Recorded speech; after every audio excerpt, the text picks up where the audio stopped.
Indian food হাটে আমার প্রিয় দর্শক বন্ধুদের স্বাগত। আমার আজকের রেসিপি ধোকলা। এটি একটি হেলদি রেসিপি এবং গুজরাটিদের কাছে এটি খুব প্রিয় খাবার। খুব সহজেই আমরা বাড়িতে ধোকলা বানিয়ে নিতে পারি। তার জন্য নিতে হবে 1 বাটি বেসন অর্থাৎ 250 গ্রাম বেসন, দিচ্ছি 1 চা চামচ নুন, 1/3 চা চামচ হলুদ গুঁড়ো, 1 টেবিল চামচ চিনি, 1 চা চামচ আদার রস, 1 চা চামচ পাতিলেবুর রস। প্রথমে শুকনো উপকরণগুলো মিশিয়ে নিচ্ছি। এরপরেতে অল্প অল্প জল দিয়ে ব্যাটার তৈরি করে নেব। একসঙ্গে বেশি পরিমাণে জল না দিয়ে অল্প অল্প পরিমাণে জল দিয়ে এই ব্যাটার তৈরি করে নিতে হবে।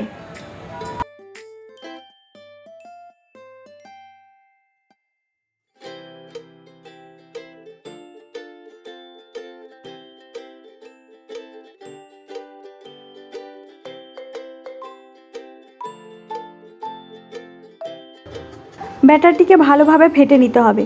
যত ভালো করে ব্যাটারটি ফাটা হবে ততই ভালো ধোকলা স্পঞ্জি হবে।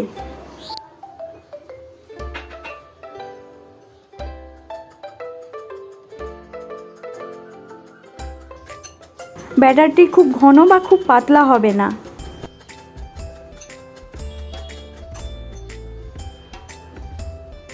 ব্যাটারটি ভালোভাবে ফাটা হয়ে গেছে। এখন এটিকে 10 মিনিটের জন্য রেস্টে রেখে দেব। এই 10 মিনিটের মধ্যে ধোকলা স্টিমের জন্য আমরা কড়াইতে 1 কাপ জল নিয়ে নিলাম আর এই জলের উপরে একটি স্ট্যান্ড বসিয়ে দিলাম।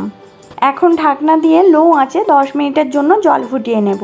জল ফুটতে শুরু করুক, ততক্ষণে আমরা একটি ডিশের বাটি নিয়ে তাতে 1 চা চামচ সাদা তেল দিয়ে ব্রাশ করে নেব।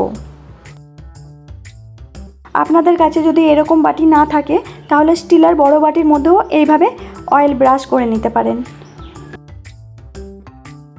10 মিনিট পর বেসনের ব্যাটারের মধ্যে দিয়ে দেব ইনো।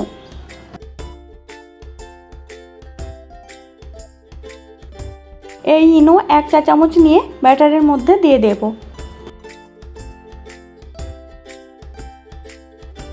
ব্যাটারের সঙ্গে ইনো ভালোভাবে ফেটে নিচ্ছি।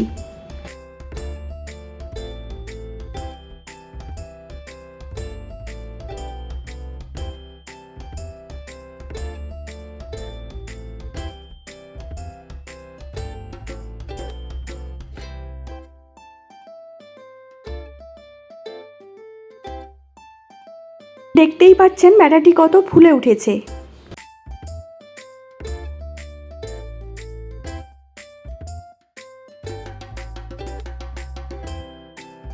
ব্যাটারটি ফুলে ওঠার সঙ্গে সঙ্গেই এটিকে আমরা তেল মাখানো পাত্রের মধ্যে ঢেলে দেব।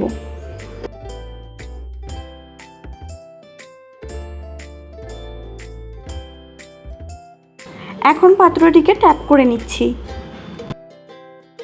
জল ফুটতে শুরু করেছে। এখন ঢাকনা খুলে স্ট্যান্ডের উপরে বাটিটি বসিয়ে দিয়ে ঢাকনা দিয়ে দেব। মিডিয়াম হিটে এটিকে 15 থেকে 20 মিনিটের জন্য স্টিম করে নেব।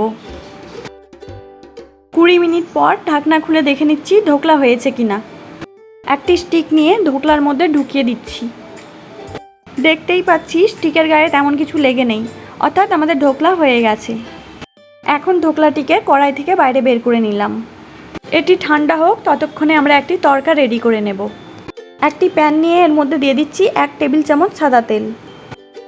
তেল গরম হলে এর মধ্যে দিয়ে দেব 1/2 চা চামচ কালো সর্ষে, 1 চিমটে হিং, 4 থেকে 5টি কাঁচা লঙ্কা চেরা, 10 থেকে 15টি কারি পাতা। এগুলোকে তেলের মধ্যে কিছুক্ষণ নাড়াচাড়া করে নিচ্ছি।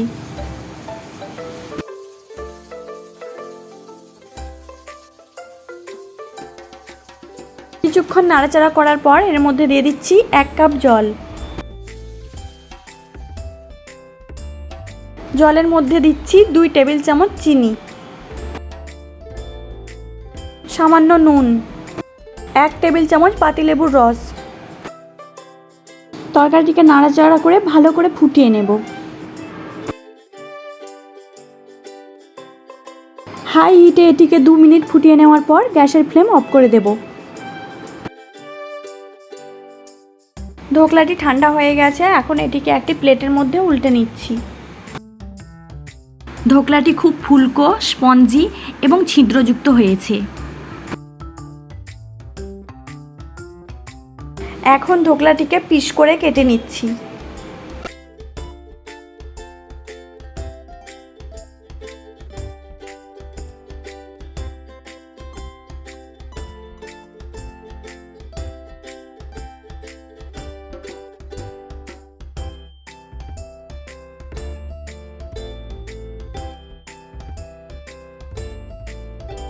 ধোকলা পিসের উপরে দিয়ে দিচ্ছি তড়কা। হালকা গরম ধোকলার উপরে দিয়ে দিচ্ছি হালকা গরম তড়কা। ধোকলার উপরে সম্পূর্ণ সিরাপটি দিয়ে দেওয়ার পর এর উপরে ছড়িয়ে দিচ্ছি ধনেপাতা কুচি। আপনারা বাড়িতে অবশ্যই আমার এই রেসিপিটি ট্রাই করে দেখবেন এবং কেমন হয়েছে তা আমাকে কমেন্ট করে জানাবেন। রেসিপিটি ভালো লাগলে প্লিজ একটি লাইক দিয়ে আমার চ্যানেলটিকে সাবস্ক্রাইব করে নেবেন আর পাশে থাকা বেল আইকনে প্রেস করে দেবেন, যাতে যখনই আমি কোনো ভিডিও আপলোড করব সাথে সাথেই আপনাদের কাছে পৌঁছে যায়। সকলে ভালো থাকবেন ও সুস্থ থাকবেন।